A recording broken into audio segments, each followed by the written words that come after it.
My husband told me, "Your pregnancy disgusts me. Stop talking about it." His reaction when I took his words literally was priceless. We'd been trying for a baby for years, so when I was finally pregnant, I thought Tom would be as excited as I was. But he never seemed interested in baby names or nursery plans. And when the morning sickness hit hard and I mentioned feeling nauseated at breakfast, he slammed his coffee mug down. "Stop talking about gross things while I'm eating," he yelled. "I'm so sick of hearing about your stupid pregnancy symptoms. You've become boring and disgusting and all you talk about is how you're pregnant.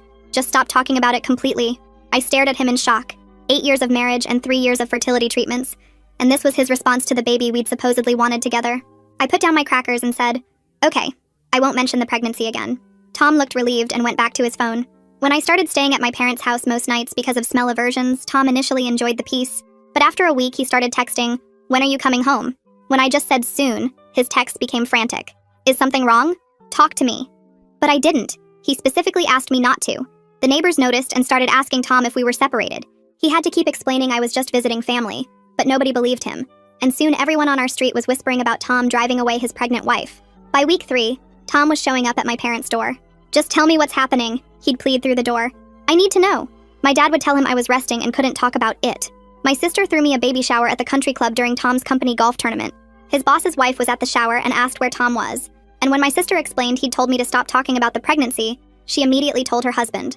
Tom's boss confronted him on the 9th hole about what kind of man tells his pregnant wife she's disgusting. Tom had to finish 18 holes while everyone stared with contempt. The shower gifts included a stroller from Tom's own mother, who'd found out about the party from my mom instead of her son. Tom had been calling me daily by then, leaving voicemails. "Please just give me updates. I'm sorry, okay? I didn't mean it like that. Tell me about the appointments, the baby, anything." His mom confronted Tom at Sunday dinner, crying about how she'd failed as a mother. His aunts and uncles told him how disappointed they were, and his grandmother actually wrote him out of her will that day. When I went into preterm labor at 34 weeks, I spent 3 days in the hospital on bed rest. My dad called Tom's office to let them know, and Tom's secretary was horrified he hadn't mentioned it himself. Tom burst into my hospital room shaking. "Why didn't you call me? This is serious." I simply looked at him and said nothing about the pregnancy.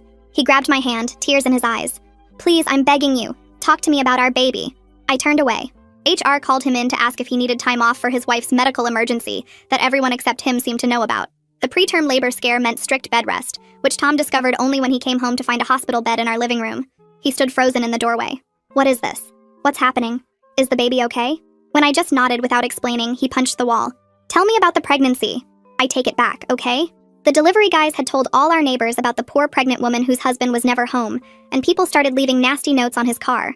My mom posted updates on Facebook that went viral in our community because she wrote about being the only support system for my daughter since her husband finds pregnancy disgusting. Tom created multiple fake accounts trying to comment,